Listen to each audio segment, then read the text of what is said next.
What's up, everybody? Can you see this? Right here with Sierra.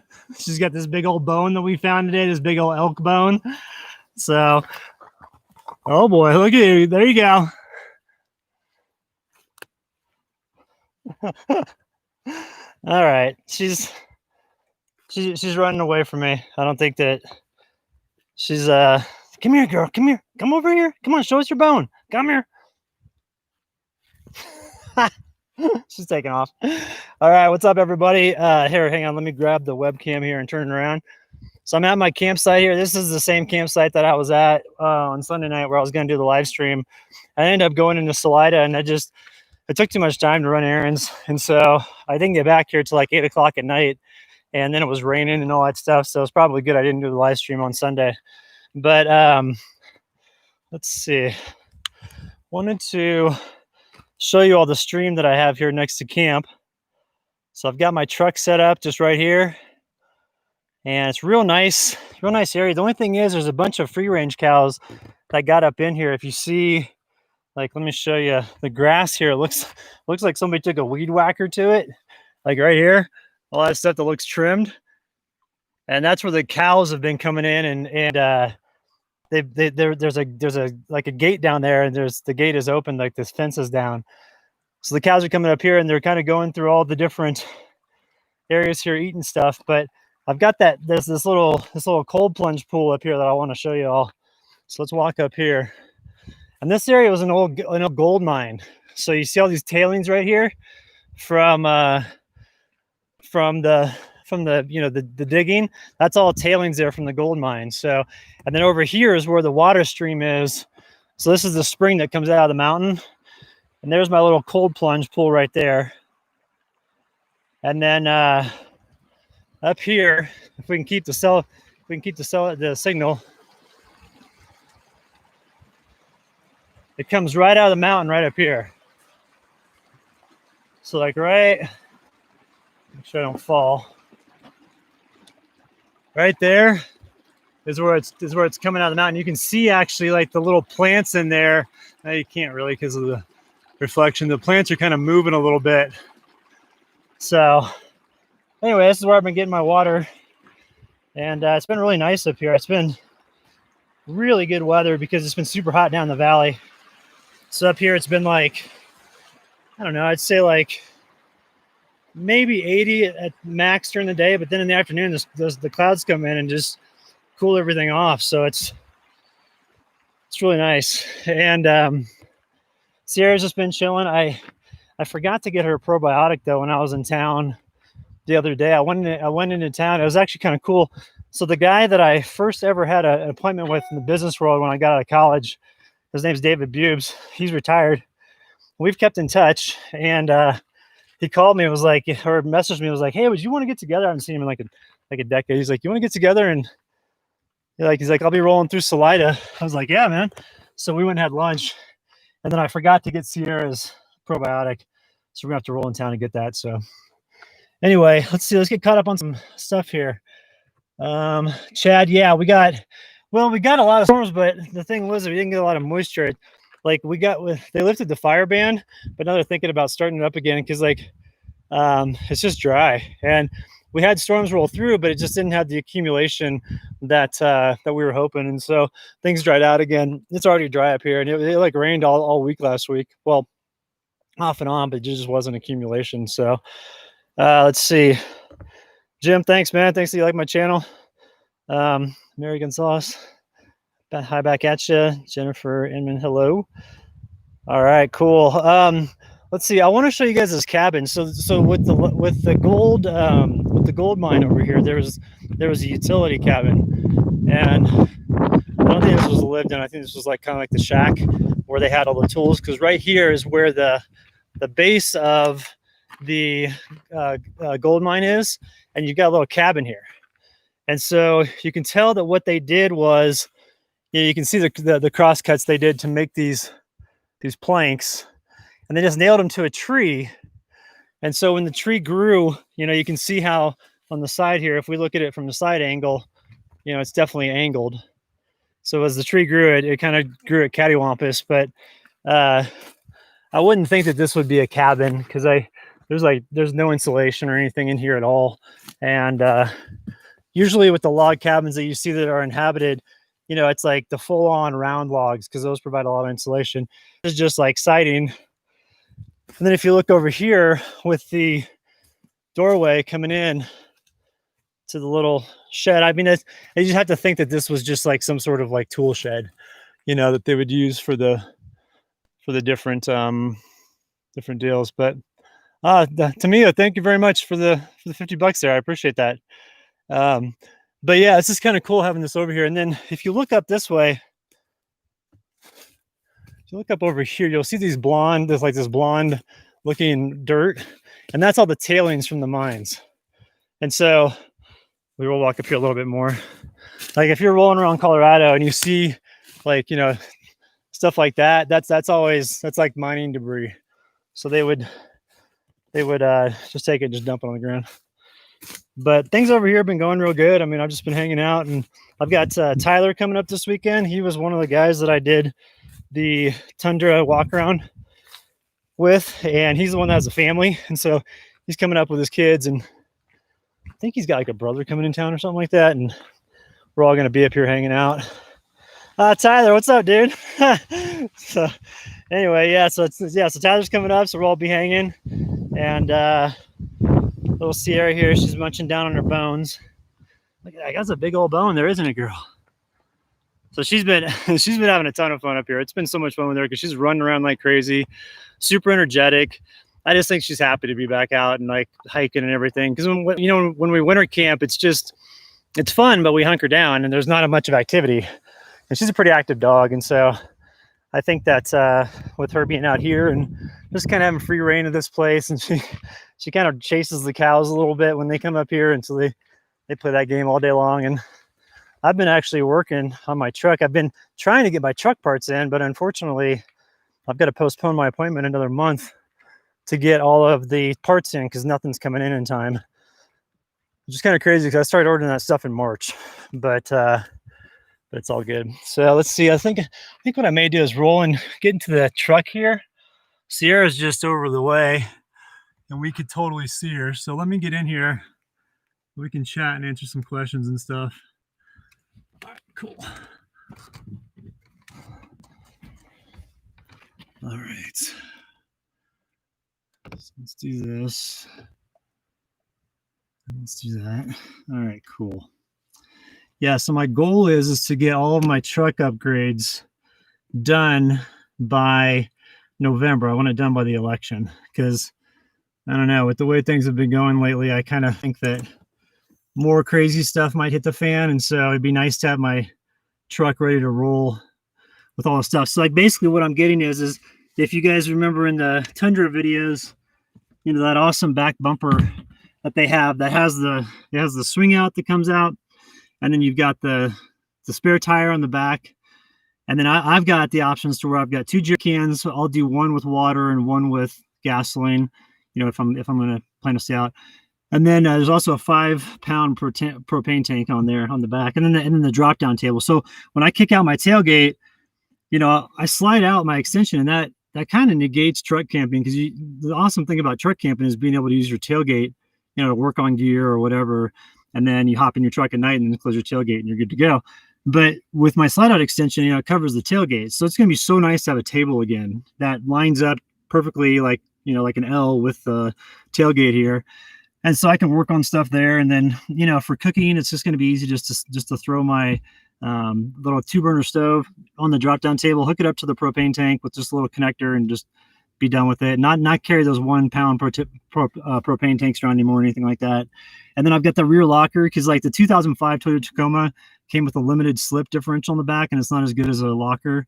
And so I've got the air locker coming, and all the stuff from ARB is delayed right now. Like I've got the ARB snorkel, the locker, the compressor, a couple other things from ARB, and all of it's delayed. It's not even going to ship out until the 24th, and I ordered it 2 months ago, which is crazy. So Anyway, let's see here. Let me get caught up on stuff here. So Zach, I ordered from a bunch of different manufacturers, Extreme Terrain, and they're actually one of the quickest ones to get stuff out. Rago Fabrications, ARB, and then Four Wheel Parts. Four Wheel Parts is always lame, so I was expecting that, but I wasn't expecting it from the other ones. So, and then I'm talking to Warren right now, but I don't have anything lined up solid with them, so we'll see. So. Let's see here. Let me block this person real quick. That's somebody saying an unsavory comment, so I had to block him from it. So, all right, let me get caught up here. Let's see, hey, Brian, have you ever been, I can't read that comment. Have you ever been mobbed in northern New Mexico? Oh, I have ever mobbed in, yeah, northern New Mexico is awesome. I love that place. And I actually, when I was over in Bears Ears, I'd bounce in between that area and then northern New Mexico back and forth and go to like Jimenez Springs and Chaco Canyon and Ojo Caliente and places like that. I also like Taos, but it's just a little bit far east in the state. But yeah, I like New Mexico a lot. And I like southern New Mexico too, like Silver City area. That's awesome down there, those hot springs. So that's really cool stuff. Let's see here. Just got all my Jeep parts rebuilt for myself. Oh, Captain Bob, that's cool, man. I don't know if you had the problem with getting stuff in like I have, but shipping's been really crazy, and a lot of the parts that I'm ordering have like they need to have a few remaining parts, and those parts come from China, and all those supply chains are disrupted right now. So it's kind of crazy. I'm just like I'm just keeping my fingers crossed I can get everything done by November. So. So let's see here. And then Zachary, how's the pandemic affecting me? It's not that bad out here. I mean, everything's fine. You know, on my end, I'm fine. Everything's good in my world. The only thing I notice is like, you know, going into town, people just seem a little bit more stressed out. And then I have a lot of friends that are going through tough times. So it's like, I'm trying to call them a bunch and just make sure I'm trying to keep in touch with everybody, you know, just all my friends. Cause I'm not good about calling people. I never have been. I used to be, I guess, a long time ago, but I don't know. In the last 20 years, I just kind of just don't call people anymore. And so as a result of it, I haven't lost touch with people, but I just don't have, there's a little bit of distance. So I've been trying to keep in touch with people a little bit better during this. But up here, I mean, other than public land closures when things first started with the pandemic, it's not been hard. It's actually been relatively simple. I mean, I'm used to it because I've been doing it for 5 years. So, and I've been staying away from people for 5 years. That's why I like living in a small truck, is I can get to these spots that are hard to reach. And typically there's no one up here. And so, you know, I don't notice much of a difference really. Just like I said, just with the shipping stuff. So let's see. Anonymous Justice, hey, from Austin. Yeah, I used to have a job down in Austin, Texas. I worked for a company called let's see, what are they called now? I think it's called Builders Digital Experience now. At the time, it was called New Home Source, and it's just an online website. And I was living in Los Angeles, but I had the job in Austin, so I had to fly there once a quarter for stuff. And I have flashbacks to my college days when I went to Kansas State University, and we used to go down to University of Texas in Austin for football games. And back then it was only 6th Street was going, and then it was like 5th and 4th. Now are all happening. But yeah, I love Austin. That's a cool town. I heard Joe Rogan's moving there too, which is crazy. And then Elon Musk is going to be close. And so I'm like, wow, that's some big names coming there. So let's see what else. You folks, hey, with Mike, Jennifer Witten from New Jersey. Oh, cool. Thanks for tuning in, Jennifer. So yeah, so since my truck parts aren't coming in, I'm kind of free to roam now. And I think that's what I'm going to do. I ended up accidentally busting up my windshield. I have a backpack and I threw it on the top of my truck, and my actual camera mount was in the back of it, and it slammed on the windshield and cracked the windshield. So I got to get that fixed, then do my front brakes, and then I'm probably going to roll out to the Western Slope. Tim from Full Send Alaskan Overland, and then Phil from Down to Mob, they're all we're all going to meet up the latter part of August and the first part of September and run some trails. They want to do Moab, and I'm like, nope, it's too hot. I was like, I'll meet you over and Telluride. So I'm just going to hang out with them when they come to the high country, because I can't do heat. Like even up here at night, I'll get in here and it's like 65, and I'm like, God, it's hot. So I like to sleep cold, and it's just, I don't know, I can't do those hot things. So does anybody have any questions about anything here, like other than, you know, that we kind of covered the pandemic stuff and all those things?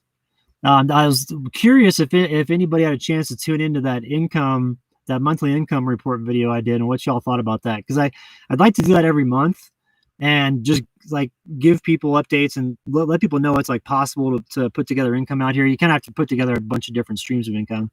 But I think that, hey Siri, you want to come up here? Hey, you want to come up here? Come here. You want to come up here? Come here. Oh yeah, there she is.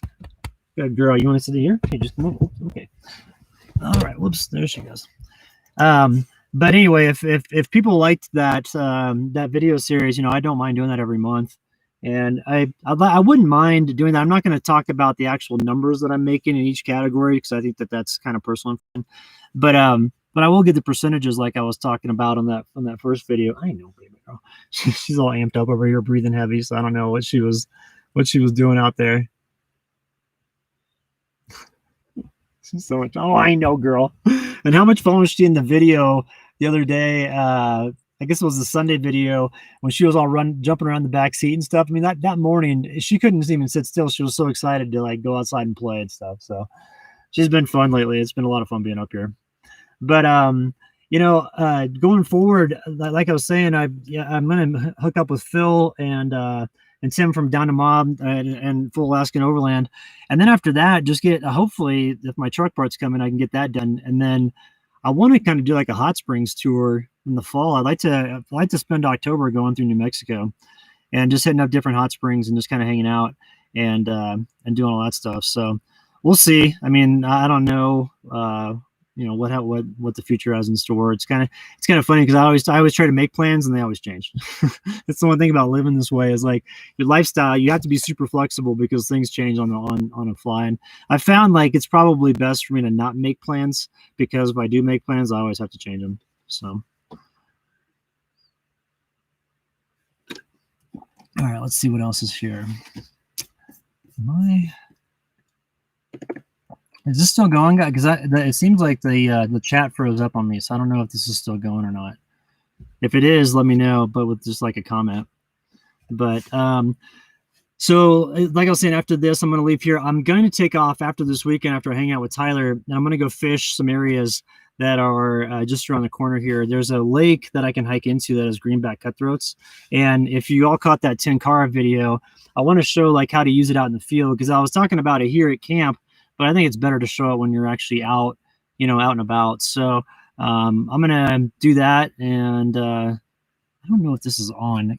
If it is, let me know if you guys could tell me, because it seems like the chat has totally frozen up.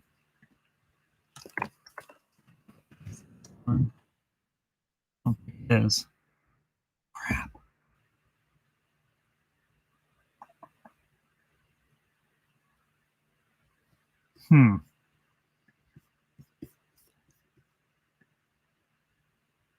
Pop out chat.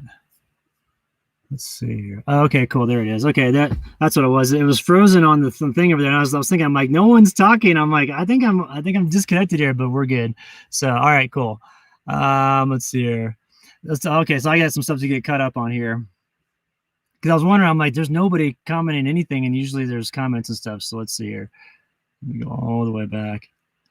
So yeah, so let's see. Let's go back to.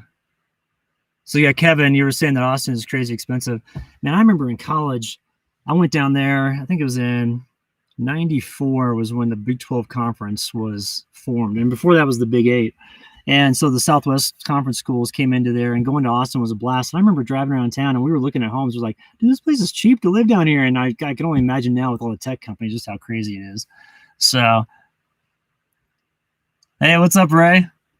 The moonroof is working out great in the slide out. Right now I've got it covered up though, because we got that full moon, and the full moon's tracking right over my truck right here. So last night I didn't have the cover on here, and ended up like I had moonlight in my face until about midnight. And so I made sure to cover that up tonight, but it's awesome. It's great for watching the stars. So I really like that.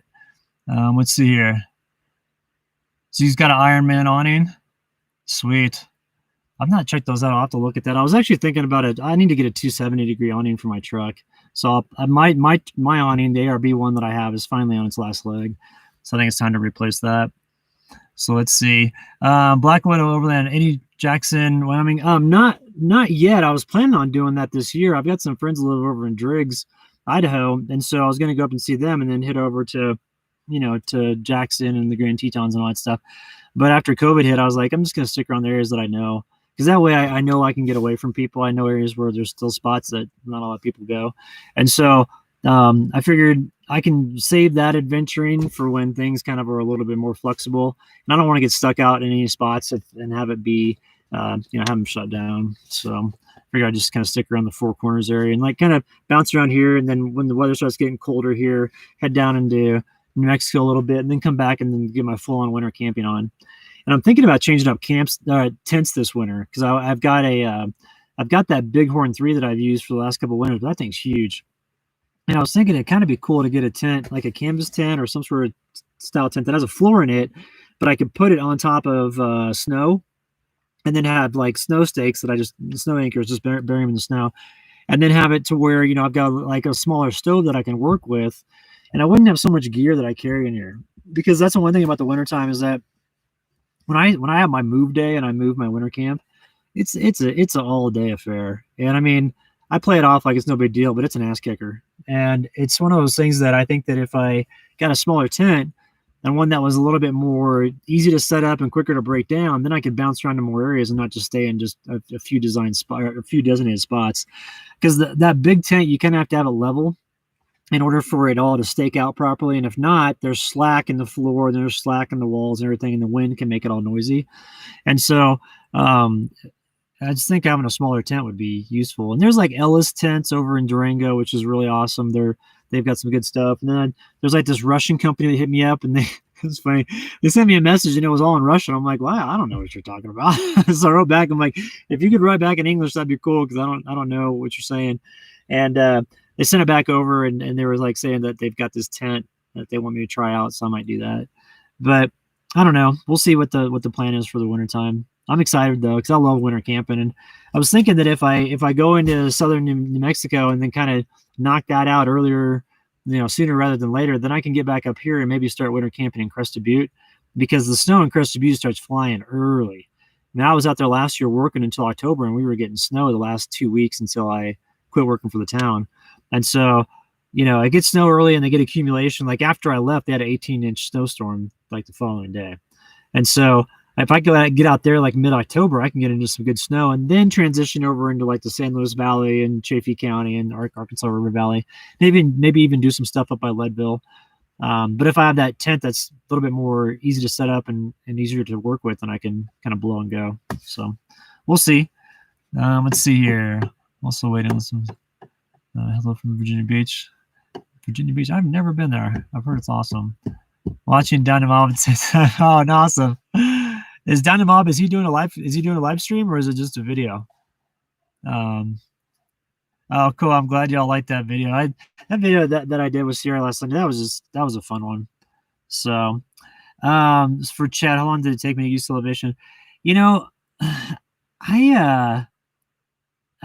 never really get affected. I've never been affected by elevation, as far as getting like elevation sickness or getting headaches or anything like that. I get a little out of breath, but I just kind of push through it. And I've been fortunate in that regard, because I've had some friends that, they get up to some elevations and they'll get like one eye, they'll see like a bunch of stars in it, or they'll get like massive headaches or something like that. And I've never had that happen, so I've been pretty fortunate. So, let's see. Good to see Sierra. Let's see. Okay, let's see. Tell us. Oh man, there's a bunch more stuff here. All right, let's see.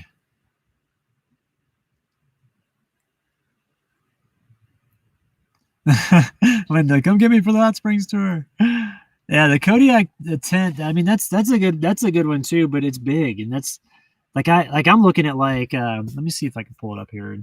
I'll put a link in the description if I can get the right one.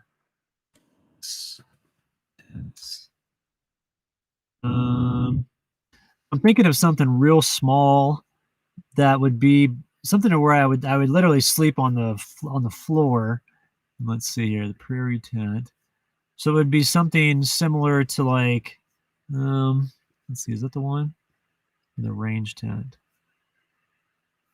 Yeah, it'd be something like this. I mean, this is really minimal for winter camping, but here's the link for it. So I'm thinking something like that, or something a little bit bigger. There's one size up that you can get, which is the prairie tent, and I'll put this on there as well. Oops. Like that. So I don't know. I'm just thinking stuff like that, and we'll figure it out. But to Douglas, the cameras that I use. So right now, this is a Logitech. I can't remember the model number on it, but it's a Logitech just dash cam. It's a 1080 webcam, 1080p, and it's nice because it has like speakers on both sides, so it captures all the sound, and it's got a little bit of a wider view, and it's pretty clear. It's way better than the built-in camera on the computer. And then for like flying, I use the Mavic, or is it Mavic Mini? Yeah, Mavic Mini. And then was a Spark. Actually, I can't remember which one I have. It's in the truck there, but it's the newest one that they have. That's like the 249 gram one. And then for the actual camera, like the handheld camera, I use a GoPro 7. But the problem with that is the audio is a little bit off on those. The software just doesn't sync up properly. And so I'll probably get the 8 and just use the 7 for like action stuff, for like underwater footage and everything like that. But it works well. And then I've got a H4n, which is an audio recorder, which is great. So I've started to use that lately for some stuff and starting to test that out, and it's working pretty good. So, yeah, the Lux Hercules 10. I use the Lux last. That's what I use for the stove jack that I put in the awning room. So they've got good gear, and it's actually pretty affordable, which I'm surprised about. So. Yeah, Iris, I've lost some weight. I'd stopped eating sugar, and I stopped eating dairy and stuff like that. So, end up dropping like, I don't know, about 10 pounds. So, it's all good though. Yeah, okay, Kevin, that's the one it is. It's the C922X Pro. So let's see here. What did Delaware and New Jersey? You see me now? Amen. Oh, that's cool, Sebastian. That's awesome that you're out there hiking right now. Oh yeah, those water bags are awesome. So the corporate work that I did before, I was in sales, and I have a degree in international business and a minor in marketing and a minor in Spanish. And so I was comfortable, even though I'm not really all that comfortable in social settings, I was comfortable doing sales. So I'm like, it's a job. I just have to call these people. Like, they're expecting to be called by somebody like me, so I might as well just do it. And so I just was able to talk myself into doing that job really easy, and I was good at it. And so I just looked at it as a numbers game. If I call a certain amount of people per day, I'll get X amount of appointments, and I can go in and sell stuff. And so that's what I did. And then worked my way up, and then I got up to vice president of a couple of different companies. And I got kind of just to the point, I'm like, I don't want to work for anybody anymore. So I started my own sign business, and then my cousin now, he acquired that, and now he runs that in Denver. And I'm out here doing this now, and I won't ever go back to the corporate world. So I like doing content. It's a ton of fun, and I get to wake up and kind of like just talk about what I love out here. And I mean, to get paid for that, that's like a dream job for me, really. So I just feel really fortunate in that regard. No cinnamon rolls, unfortunately. I'm not doing that right now. I wish I was. I miss it. But I'm doing like coconut water. I've got, lemon water all the time. I'm trying to be super healthy. And with me getting older, I mean, I'm 45 now. And so like just the inflammation and stuff, just like after hiking, it's just worse than it was when I was younger. So I figure if I eat cleaner, it helps out. And it does. I feel a big difference in the way I feel. I don't have any back pain anymore or anything like that. So it's pretty good. But I noticed like if I do eat sugar or if I do eat dairy, I will get those aches and pains that come back up, like shoulder pain or, hip pain or something like that. So there's definitely something to it. So let's see. Did you ever fly fish? Michigan? No, I've not ever been up to Michigan, unfortunately. Kevin, wait till you're 50. So yeah, Travis, I'm 45. So the next cornbread cookout, that would be that'd be good. I like to get some cornbread going. I don't know. Maybe I don't know. Maybe maybe in a couple weeks we can get another one going. I'll be going into town maybe tomorrow to go get those probiotics for Sierra, and I can look at getting some supplies for that. So because with everybody coming out this weekend, it'd be cool to make some cornbread for everyone. So we'll do that. So Let's see. How do you do your taxes? Oh, I just use QuickBooks. I've got a bookkeeper that I employ through Intuit, and they kind of know what my what's my business expenses are, and then I tell them like mileage, and it's kind of nice because I can write off a lot of stuff, so I can say, hey, well, I drove there to make a video, and I can say about everywhere I drove. And then same with the podcast, I can say, well, I drove to go meet with so and so for a podcast episode, and so it's kind of nice because you do have a lot of write-offs and it's legit. Like, I'm actually going to these places. I have video evidence of me being there and I get paid for it. And I've got earning reports from YouTube and also sponsors and stuff like that. So, it's doable and it's kind of nice because it's pretty simple because like when I had my sign business, at one point I had 65 employees. Like that was a headache. I never want to do that again. I don't even want to have one employee again. And so doing this is great because it's like you're your own small business, but you only have your own stuff to worry about. And it's like your own expenses. If you like to live kind of minimally and you're not going in town very much, you're not spending a lot of money. So it's easy to finance. It's easy to like organize your finances. So I don't know. For me, it works. I mean, I like it, but I think a lot of other people, I don't know if everybody's built this way to where they would be comfortable being on the go all the time and not really having a home base. But the way I look at it is that since I have like the mobile internet and all that stuff, like wherever I'm at is my home. I don't need to go anywhere. And a lot of people have said too, like, man, you're just not in a hurry these days. I'm like, I don't have anywhere to be. Like where I'm at is where I'm at. So it's kind of a fun way to live like that. So, let's see the video editing software that I use Final Pro X, and that's really good. I like that a lot. Travis in Kansas, I was down over, Wichita. I like going to the Cali County Lake. That's a nice place to go fish with that waterfall. And let's see, somebody was asking about bears and mountain lions. And yeah, I've seen both. The mountain lions are hard to spot because they're real elusive. Like they could be around and you wouldn't know it. Now the bears are around and you'll know it because they kind of lumber through and they're black bears. And so black bears typically like to walk through the forest and grunt a bunch. And then they'll look at you and they'll be like, and just kind of stare at you. And you're just like, God, do you have any brain cells in there? And it's really easy to scare them. They're real skittish. And so you just make a bunch of noise and they just run off. And so I had one day when I was up in Poverty Gulch last year up in Crested Butte when I was up there working. And I was camping in this one area and I had the day off. And I had 6 black bears walk through camp. And I'm like, yeah, I'm going to take off. And then the only time I've seen a mountain lion was when I was on Marshall Pass in between Poncha Springs and Saguache County. And so about halfway up the pass, Poncha Pass, you take a right and go to Marshall Pass. And at the top there's this old Forest Service cabin that you can rent. And I was getting close to it, and there's a place over there. There's a stream next to it. You can get some water. And so I was going to go over there and purify water. So I pulled my truck over to where the cabin was, and it's right next to the road. And I got out of my truck, and I got the water container out, and I walked back around this way and was looking up the road, and about 30 yards in front of me was this huge mountain lion. And I mean, it had this stovepipe tail, like this big around. And it was standing there and it was like crouched down on the side like this, like looking at me. And I swear to God, it had like Hulk Hogan muscles. Like I was sitting there, I'm like, that thing can do anything it wants to anything, And it took one step, like it was looking at me and I'm just like, holy shit. And I got back in my truck really quick because I didn't want it to like take one step and jump at me.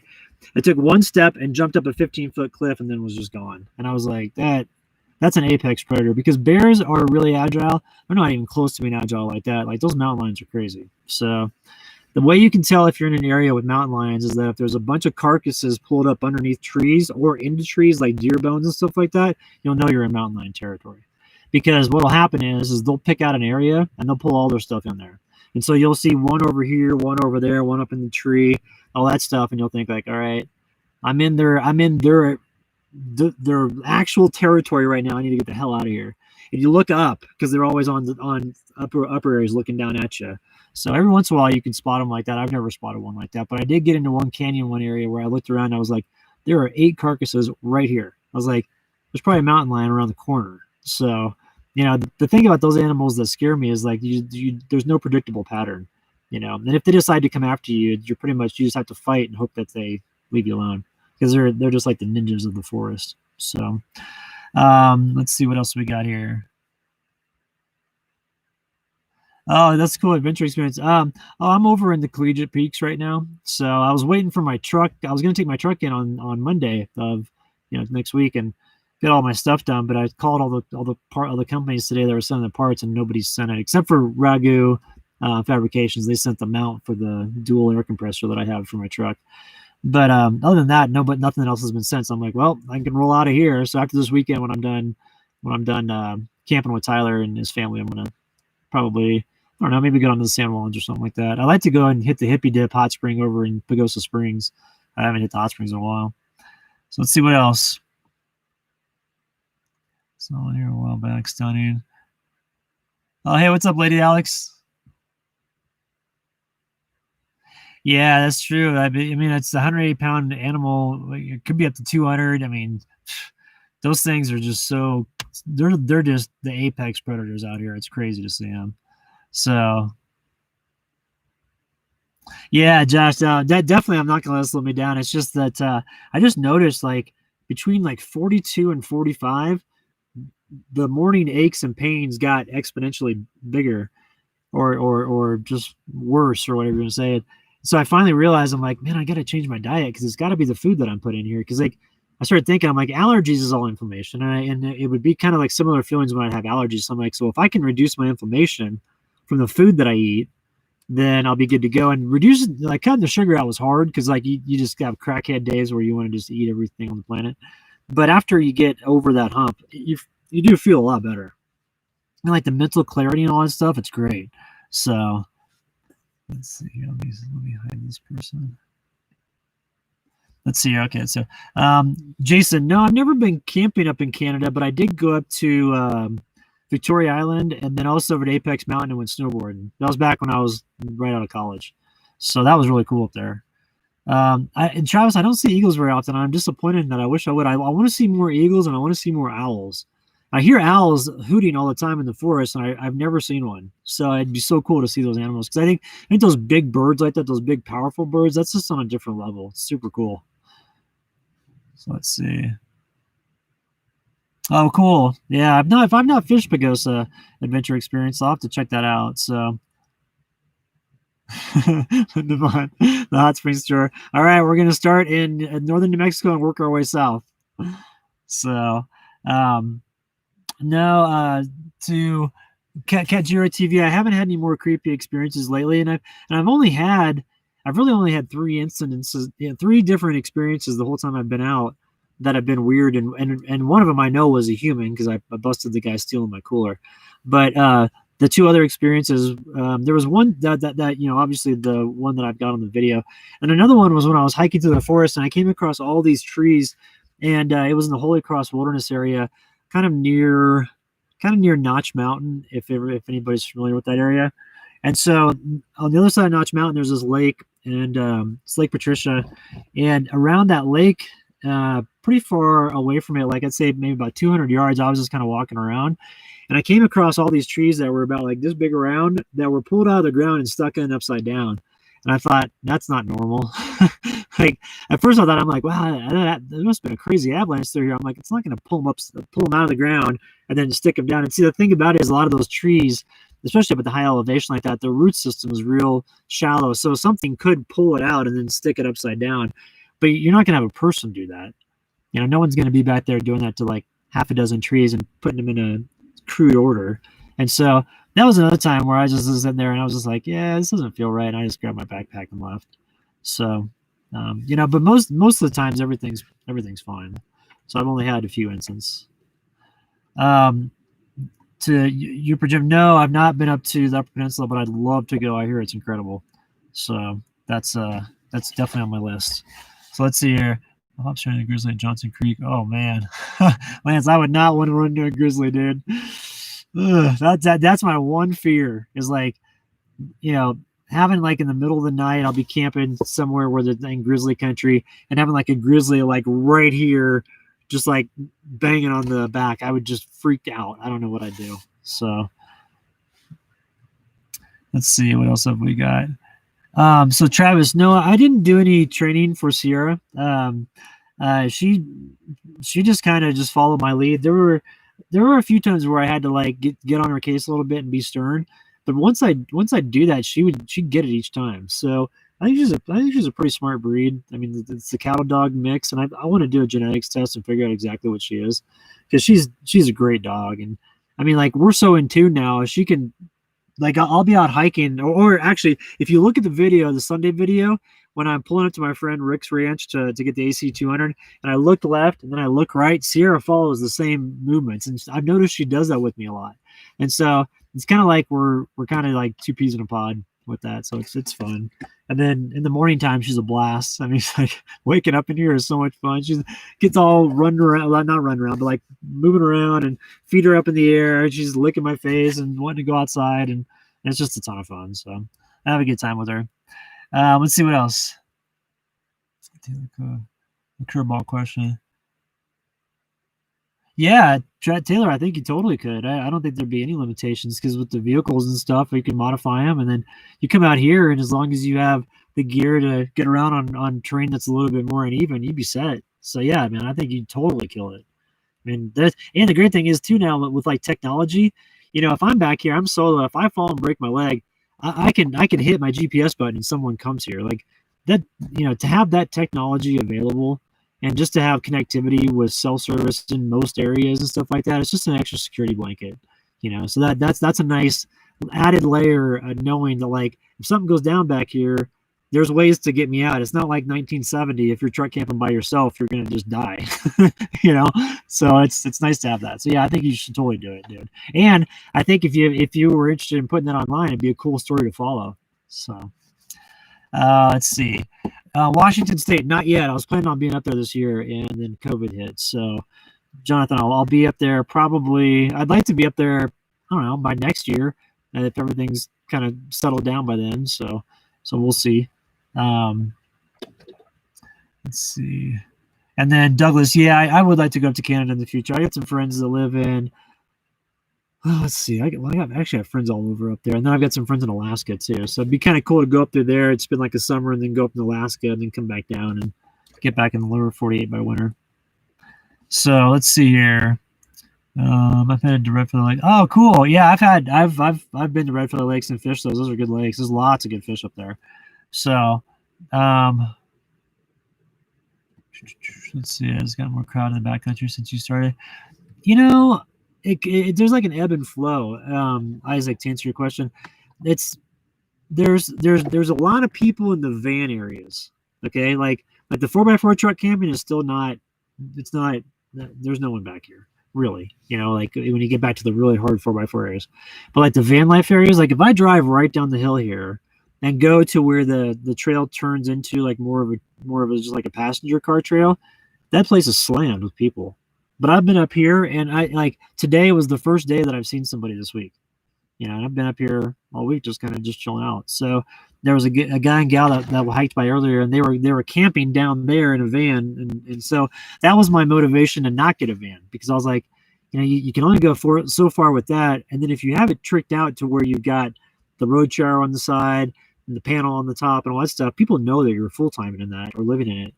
And a lot of my van life friends have been hassled during this COVID thing, because, the authorities are around. They're looking for people to, like, especially when things run shut down, they're looking for people that were out there not staying at home or whatever. And a lot of my van life friends got popped. I never did. I was in the middle of nowhere. I would intentionally look on a map, and I'm like, okay, here's a trail system that goes in the forest. Where's the furthest, where does this lead the furthest away from the highway? And that's where I would go every time. And if you do that every time in your 4x4 truck, you just don't see people. And so, I see people, like I said, I see a lot of people on the way up to these sites, but once I get up to the 4x4 sections, it just weeds out a lot of people. And then also too, if you stay away from big cities, the closer I am to Denver, the more it's always nuts. But if you come to Colorado and you get over the Continental Divide, you're good to go on that side. You'll see some crowd, but it's more of like a consistent crowd. It won't be this crazy weekend rush and then a little bit of a drop during the week and then a weekend rush and a drop during the week. So, that was the thing, was when I lived in Denver, I'd drive like 3 or 4 hours, during the week, because I worked the business I had, it was weekend work. And so I'd have my weekdays free. So I'd drive like, 3, 4, 5 hours to get away from the people. And then once you get like on the Western Slope and stuff like that, you got to think like this town over there is Grand Junction. What is it, like 100,000, if even? And then you've got Durango on the southern end of that. That's less than 20,000. And then those people are working. And so if you're out there, especially during the weekday, you're not going to see anybody. So those are kind of my thoughts on that. And that's the reason why I've just resisted going to a van. I'm like, there's going to be a day where all those van lifers get popped and they become like an easy target to see, who's out and about. And I'll just be, miles past them. And no one comes up here. So it's great. All right, let's see here.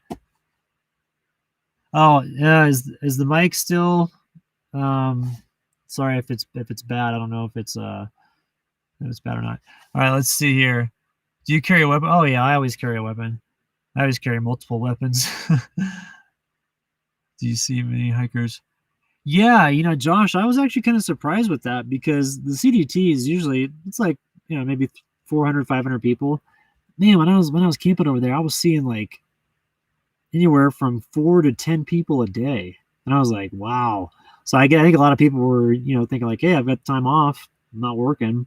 Got some money saved up, or maybe they're using the, some of the unemployment benefits to go hiking. So there was a lot of people out, but some people were doing it in sections. So they could be local and just go doing like a 13-mile section. So,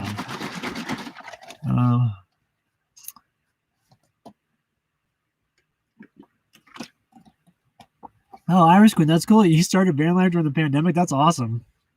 To Zachary Hall, no, I've never been kicked out of a camping area. I've been in areas when Forest Service has come by and said, hey, just a heads up, like when I was over in Bears Ears, the BLM is what manages that area.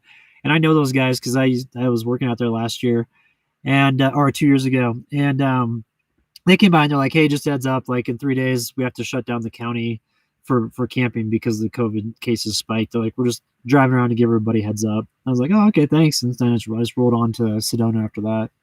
So, let's see. Somebody was asking, let's see here, in your mind. Wonder safety is. Yeah, I mean, what's the favorite part of my lifestyle? Golly, there's so much. I would say right now the peace of mind is the best part of living this way. Overall, I would say it's the change in perspective that I've gained from living this way, and then like the quick answer is always the freedom of living this way. But right now, it's really nice to be able to be up here and put some distance between myself and some of the stresses that are in the urban areas. And if I don't want to have the news, I can just turn off my wireless router and then I don't have internet. And that's kind of nice. I do that throughout the day and just, hang out with Sierra. That way I can give her 100% of my attention and do that for a couple, 3-4 hours a day and just kind of unplug. And then in the morning too, I like to do it to where like when I wake up, if we look out the window here, if you look out that way, right over there, that's where the sun comes up. And so I can sit right here in the morning and then make my cup of coffee right there with my little coffee maker and then sit out here and watch the sun come up, which is really nice. And so, that's kind of cool. As I've been doing my mornings like that. Let's see here. Yeah, I've hiked a lot of 14ers and 13ers, but I haven't done them since I was like in my 20s because now I'm so into fishing, and I've been so into fishing for quite some time that I only find hiking trails that lead to like lakes that or streams that are really good for fishing. So I don't do any 14ers or 13ers anymore. I'd say my favorite 14er I did though was Holy Cross. That's a fun one. So let's see here. Hey, what's up, Carla? Nice to see you. Let's see, how much lift do you have on your truck? Factory lockers. So Lance, so the lift I have, it's 2.5-inch lift. It's an ARB Old Man Emu lift. And then I've got the Dakar heavy duty leaf springs in the back. It's 8 leaf pack. And so that's real good. And then the gas shocks in the back, the Old Man Emu gas shocks. And that works great. I mean, it works fine. As far as the locker goes, I actually have a limited slip differential in the rear, and the locker is on order. It's just ARB's being really slow in delivering parts right now. So I was going to have that installed on Monday, but I have to wait another month for that to be delivered. So with the limited slip differential, I've never had a problem getting anywhere. Now, granted, like I've got quite a bit of experience driving trails, and so I know when I get to a tricky spot, kind of how to manage it. But I think the locker will be nice, just in case if I ever get into a spot that's tricky. But so far, it's not been an issue. Let's see here. So Tony Bowie, yeah, I've been alone the last 6 years on the road. I mean, I've dated girls in towns in different towns and stuff like that, but it's been hard because it's like I always leave. And so now I'm just upfront and honest. I'm like, hey, I'm available for casual dating. Like, I'm sorry, I'm just I mean, I won't be in the same area. So if you want to hang out and no strings attached, that's cool. If not, that's cool too. But I just feel like it's important to be honest about that because I don't want to like lead someone on and then all of a sudden just be like, all right, peace out. I may roll through here again in another year, but that'd be kind of rude. So, let's see what else have we got here. Oh, this is a knockoff Tully hat. It's not a real Tully. I had a real Tully and I lost it, and I found this one for like $10 at a gas station. It's crazy. I've had it for like 7 years. This thing works great. I'm approaching. Yeah, for approaching work while living the mobile lifestyle, it's a little bit different. Up in these mountain towns, what I've found is that it's easy to find work if you're good with manual labor. Also, too, if you just return phone calls, like no one in the mountains returns phone calls. So it's like when I got up here, when I was in Buena Vista and I was getting going and I was doing landscaping work, I had tons of people calling me and I'd call them right back and they're like, oh, thank you for calling us back. And I'd be like, yeah, no problem. Like you called. And then people would tell me, they'd be like, yeah, no one ever calls back. Like we'll call somebody and we might get a call back 3 or 4 weeks later. And I was like thinking, man, all these people in the mountain towns bitch about not making any money and they won't even call people back. So it's like, if you come up there with a good work ethic, you can get work right away. And then I started contacting different ranch owners and I was like, hey, if you need anybody to walk up to where your water rights start and clearing the debris for your flows, I'll do that. If you got any just manual labor around, I'll do that. Because, I had Sierra with me, so it was really limited what I could do. I couldn't just like take any work that I wanted to. I had to do stuff that was outside where I could have her with me. And so I think the biggest thing is when you get on the road like this, like look at work as just a way to make money to get you to the next location. Don't look at it as like a status thing. Because like when I was in the corporate world, I always looked at my job like I gotta have a cool looking job. Like I want to say I do something cool, because it was kind of like my worth was, or at least I thought my worth was affiliated with what I did for a living. But out here, it's not like that. It's like, it's whatever. There's not a lot of ego in the overland community, which I really like, because we're all just living in our vehicles. And so when it comes right down to it, it's like, that's, generally speaking, that's considered kind of low life, So the thing I like about it is people don't expect a lot out of you. And so when you do surprise them by like calling back immediately or kicking ass on a job or something like that, they're like, oh, this person actually has their act together. So it's easy to set yourself apart, in my opinion, from some of the other van lifers or the other truck campers, because some of those people don't ever want to do anything. They just want to just go out and just hike all day and all that stuff. And unfortunately, that doesn't pay the bills. So, but the nice thing is the expenses are so much lower out here. You can work like 2 days a week and make your money for the week. And if you know what you're doing, you could get some passive income going with like building up content creation, all that stuff. Then next thing you know, every day it just kind of pays for itself. So. Jim, thank you very much. Thanks for that cash there, man. All right, let's see. Let's get caught up on some stuff here. Let's see. Captain Ball. That's awesome, man. Off-road supply. That'd be cool. I want to check that out when you get that all done.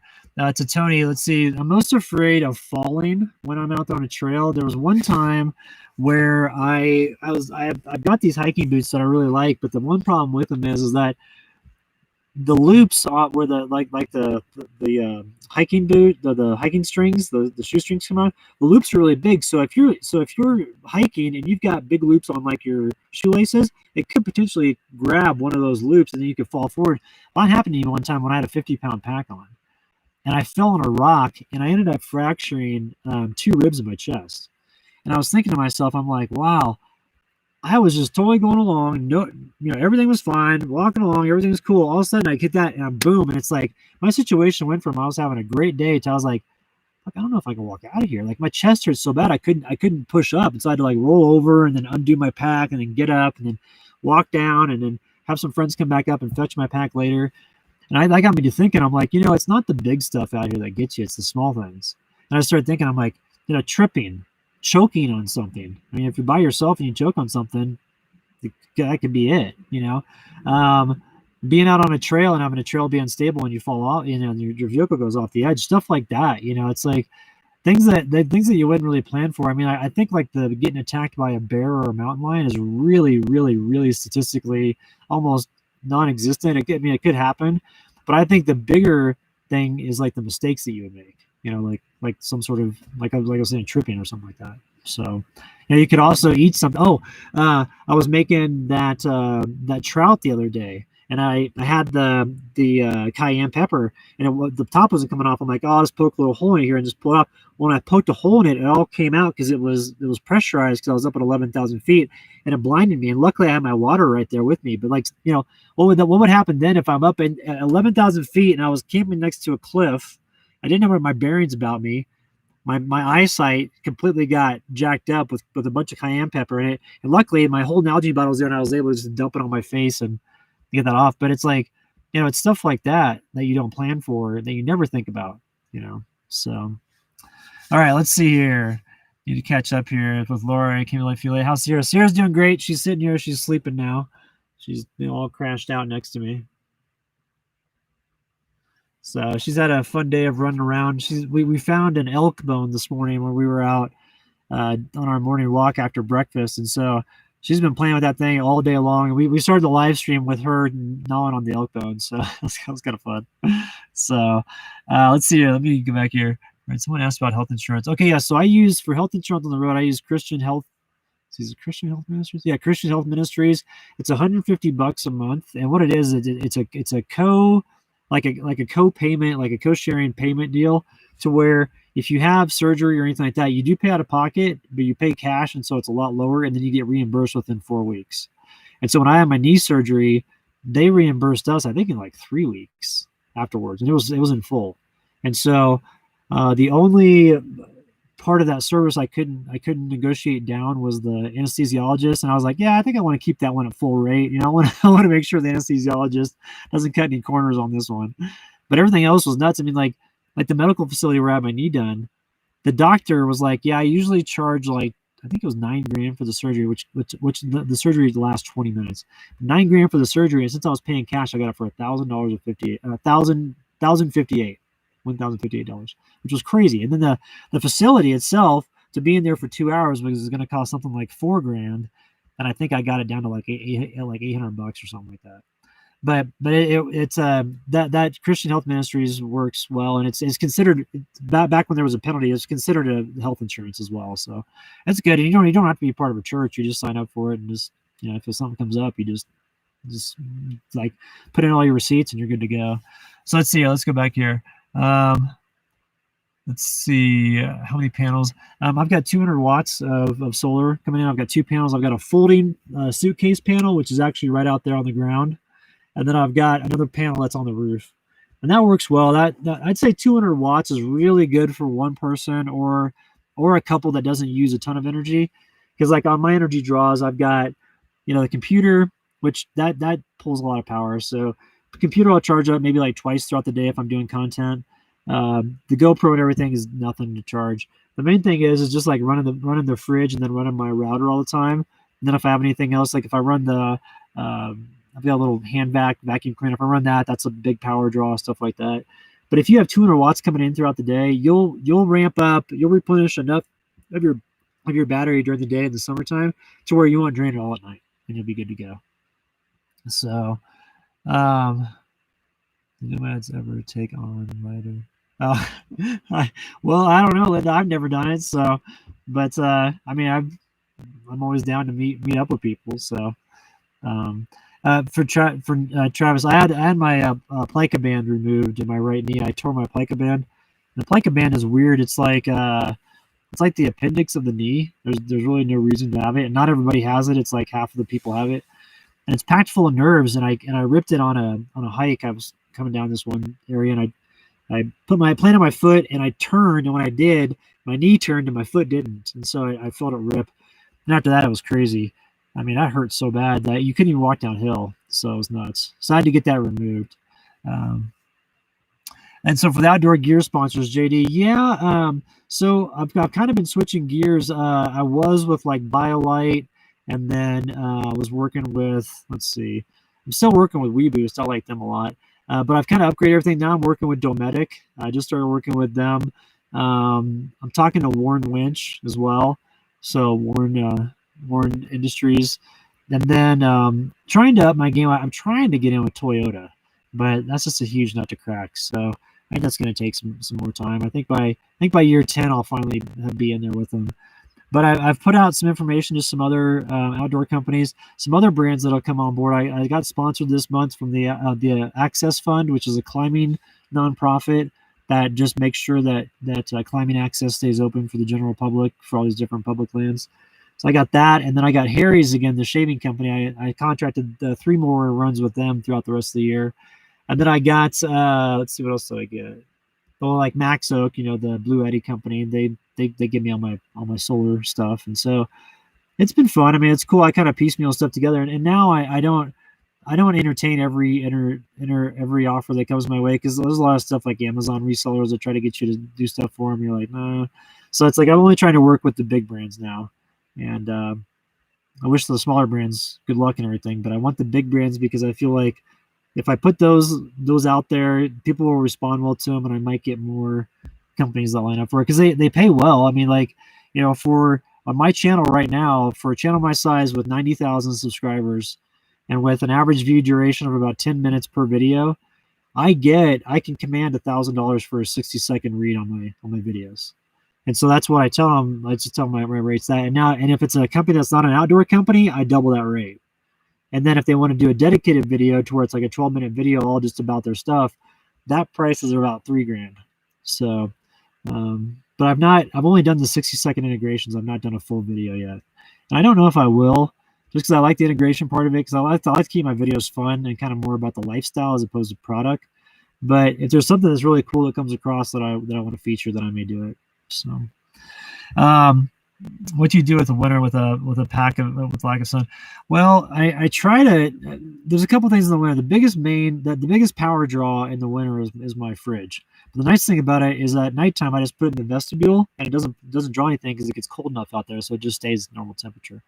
So during the daytime, when there's solar on, that's when I daisy chain everything and charge all my stuff during the daytime. And then by night, you've got about 4 hours before you go to bed. So 5 o'clock is when the sun goes down, and then you've got till 9 o'clock. And so if you got a fully charged the computer, and then let's say if my router's fully charged and all that stuff, and because it's got a little external battery in it, and if everything's else charged, then I'm good, for the night. I don't need to power out. And so if you get one charge on all your stuff throughout the day, then that evening you'll be okay.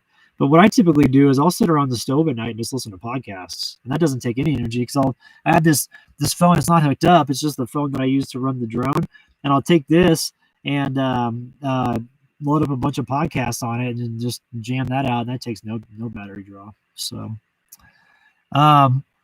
let's see here. So Travis, the sponsors approached me, and what they do is I've set it up on my website to where I've got a collaboration section, and so I've got sorry, I just got an email actually from a sponsor. I've got it on my website. I'll show you under the collaboration page. If you go there, what I did was I put together a media kit, and then I put together like a list of all these different companies that I've collaborated with, and some of them are like YouTube channels, like the Exploring Alternatives video that we just did, or like the videos with Down to Mob. So I've got all those up there, and then other things too, like Outside Magazine picked up a video of mine and put it on their network. I've done some guest writing for WeBoost, like different stuff like that. And so what I'll do is, like, if I want to reach out to a client, I'll direct them to that page and say, here's an example of some of my work, and then here are like some third-party companies that talk about what I do and different things. Try to give myself some validation, like some third-party validation, because people can always talk about how great they are, but it's like, yeah, that's your perspective. What do people that aren't you think? And so I try to build that up. But then for the companies that do message me, they'll like ask me like, hey, do you have a media kit that can show what your rates are, and then also some clients you've worked with? And so that's why I designed that page on my website. So let me put this up here. I'll put that link up, and then you guys can check that out. And then see here. So, thanks for the $10. Let's see, Brian, how can you talk about deals now? So that's been a challenge. I've tried to have everything sent to me digitally, but I still have like you'll have notices like from your bank or like the business paperwork that I didn't file right last year. Like that gets sent to you. So and that's all paper. Like they don't send that via snail mail or via email. Hang on, I gotta plug this in because the computer's getting low on juice. So what I did last year, the first 3 years on the road, I had an address in Denver. It was my old business address, and it was just a mailboxes, etc. And you can actually get like if you go to mailboxes, etc., and pay for the additional upgrade for the mailbox, it's actually like your own little mailbox. Like it's like 5 feet by or 5 inches by 2 inches, and that is technically a registered mailing address. And so you could technically get like your driver's license stuff sent there, all those things. So I had that my first 3 years on the road. Then I was over in Crested Butte, and so I transferred over to there, and I was in the post office there. And now I'm using my folks' place in Kansas, and I think I'm just going to get a place probably over in like the Four Corners area, because I'm over there the most, so probably like Durango area. And then so what you can do is if you go with the mailboxes, etc., it's like $30 a month, whereas a post office box is like $30 for 6 months. And so you pay extra for it, but it gets a bunch of extra services on top of it.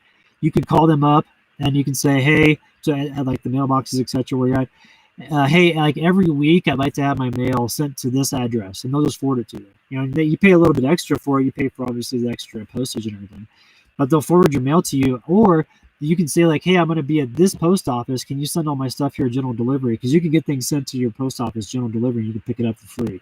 So any post office that's around, that's how all those through hikers do that stuff. So yeah, camper dude, yeah, thanks, man. I'm having fun with the fly fishing this year. It's been great. I can't wait to go out this week. After this weekend, I'm gonna go to this lake and go fish for a bunch of greenback cutthroats. So it's gonna be insane. So, but back to the mail stuff, like that's one of the biggest things to figure out, because it's really kind of wonky with how you can do things. And then if you get your license plate tags in South Dakota, you don't technically have to have any sort of mailing address. You can send them to a PO box. And so each year when you're in a new spot, like say it turns around and your renewal date is April, and you spend April kind of tromping through the American Southwest, well, wherever you're at when it's ready to go, you just call up South Dakota and just say, I like to have my renewal tag sent to this PO box. You sign up for a PO box for like 1 month at a post office, get your tags, put them on your truck or your vehicle, whatever, cancel your PO box, go somewhere else, and then next year when it comes up, you do it again. And that's how a lot of people do it. So let me see if I let's see. I want to see if the South Dakota.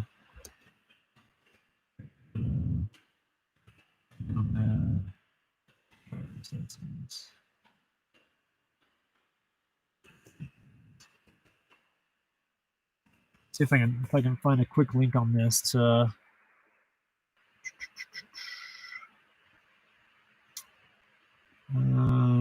Family, how legal become nomad. Here it is.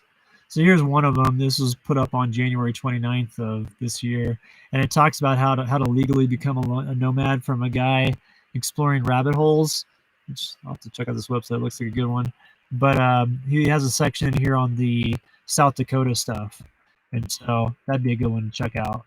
But let's see here. Let me come back here and see. Let's see escapees. Oh, okay, cool. I didn't know about that, Kevin, with escapees. I'll have to check that out. Let's see what else have we got here. Making sure I'm getting caught up on everything. What do you do? Do you do much small game hunting for meals? So Zachary, I do more fishing for that, because like when I'm out here hiking around and stuff, I don't know if there's other people out hiking with in the same area, and I'd feel bad if I shot into some area where somebody was kind of walking past, or if I shot somebody, it'd be horrible. So I like to fish a lot, and I love fishing. Like I could go fish for 8 hours and think it was 30 minutes. Like I get out there and it's just, I get so into it and I lose track of time, and it's so much fun that I would rather do that. But when it comes to the meat though, I mean, I would rather have like a rabbit or something, or a small game, because the fish is great, but it's a light, it's a lighter food. And sometimes you just want those heavy protein, meals. And so, yeah, it's, one of these days, especially when I get into like a cabin or something like that, if I decide to ever get off the road, I'll definitely get into more small game huntings, because I want to live out in the middle of nowhere. So let's see, to concert or festivals, not a bunch of them. I mean, like I would go to like reggae concerts and stuff like that in these different mountain towns. There's a really good festival in Crestone, a music festival there. I'm a big fan of Buckethead. He plays Belly Up over in Aspen a bunch, so I'd go over there and see him play. And then when I was over in Buena Vista, the Lariat had really great music, but unfortunately, looks like the Lariat's going to be sold the owners of it are just moving on. So that's too bad because that was a really cool spot.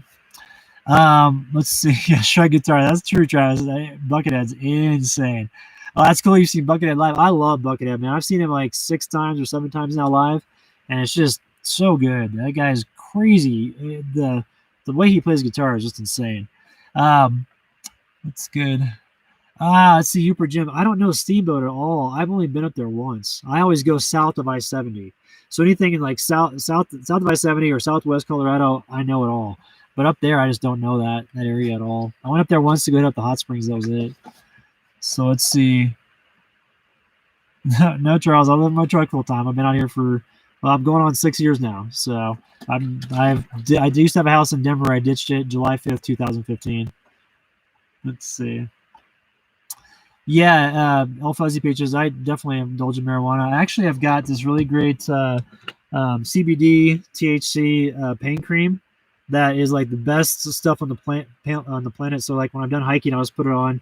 That's really good. And then I also have a little pen that I use for like the high concentrate dabs, and they've got a really high one that's CBD and low THC. So it's got like a 66% CBD and like only 14% THC. So it's not like a mind eraser. So yeah, I like doing that. That's nice, and it's better than drinking because like out here, you know, alcohol stays with you a lot of time. Even just 2 beers, you can wake up in the morning and feel like crap. But you can use marijuana and wake up in the morning, you don't have any effects. And so I don't know, I like it for that. And then I just got to watch my cookie consumption when I'm doing that. So, oh yeah, the purple cushion is definitely a couch lock. Let's see. Oh, there's not any blue algae up here. I mean, these water systems are real. It's all like spring runoff up here, real high, and there's not any static water or anything like that. So, I mean, we've never had an issue with it in this area. My dad loves Buckethead. That's so cool that your dad loves Buckethead.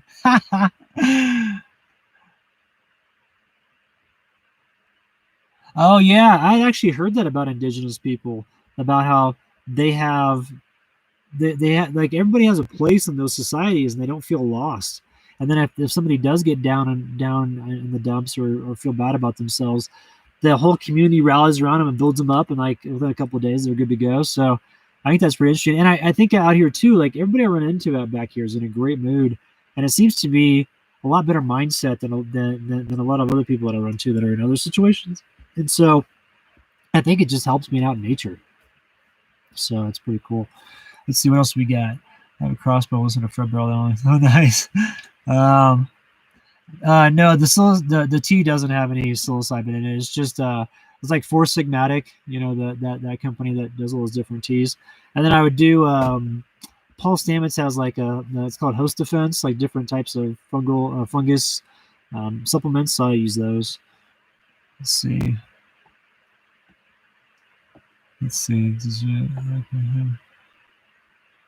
Yeah, sure. I'll do a live show at 420. Away from the 5G. Yeah, I don't know what's going on with that. So, let's see anything else that I'm missing. Any other questions here? No, I think we're all caught up. All right, cool. But let's see. What else have I got going on?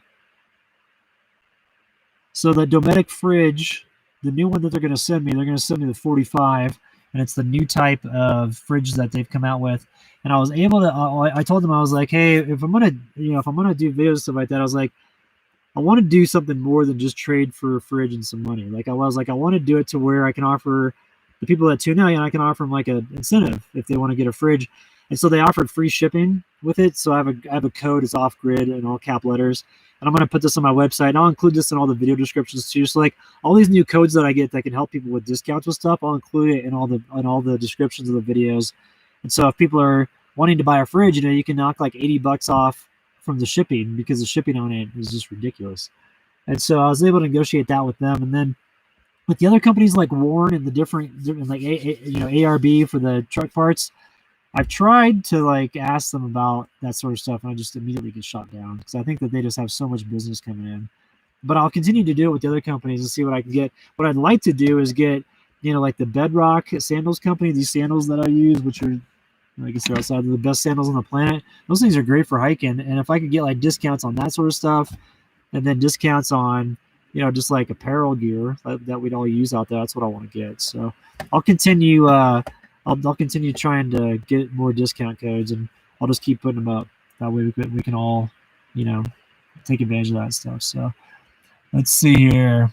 Linda, nah, I'm against getting married. I'll have a partner, but I'm not legally entering a contract for marriage with anybody. So I've been single for so long, and I don't mind dating. I mean, it's fun, but I'm comfortable just slow rolling by myself. So it is what it is. I mean, I date here and there, and it's fun, but I'm certainly not desperate for companionship or anything like that. Let's see. What engine do you have on your truck?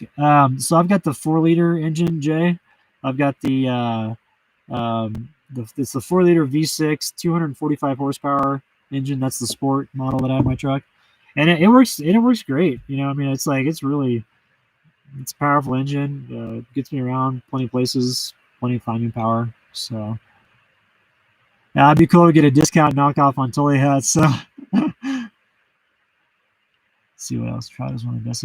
Yeah, I agree that trout's really good. The thing I like about trout is it's so easy to manipulate the fish. Like you can fry it, you can cook it in lemon, you can cook it in, honey. You can cook it in different stuff. So I really like it. It's a light fish. It doesn't have a super strong flavor to it, so it's easy to make it and make it agreeable with different types of food that you want to pair it with. So, and yeah, elk is awesome to eat. So. Yeah, hey Chris, I knew that if you were tuning in, you would agree with that comment that I made about marriage. So the water lily, I actually ended up just selling that to a buddy of mine, just because with the solar and everything, it just doesn't. Sorry, I keep getting emails from this client. With the solar panels and all that stuff, it pulls so much more power than what I would get out of the water lily. The water lily is awesome. I think it's a great idea. And I think especially too, like if you're out on a boat, like that's just a killer, way to make power. But I haven't used it much. It's kind of a novelty item, I think. Oh, hey, the cows are back. Look at this. These free range cows over there. I don't know if you can see them. Oh yeah, you can see them. They come in like the middle of the night, get right up to my truck, bump into my truck, freak me out. I'm like, golly, those animals, man. The thing I don't like about free range cows back here is they crap everywhere and then you step in it, like if you're not paying attention. So anyway, all right, let's do a few more questions here and then we'll get it going. Let's see. Elk is awesome. So okay. Oh, thanks, Kevin. I appreciate that, man. Rue's doing better. He actually had emergency surgery. He had something stuck in his intestine and had a full blockage. And so he had to go into emergency surgery a couple weeks ago and had an inch of his intestine removed, but he's back to just running around and having a blast. So it's amazing how dogs can bounce back so quick. Craig was really worried about him, but we were just after surgery a couple of days in the animal hospital, and he's good to go. So let's see here.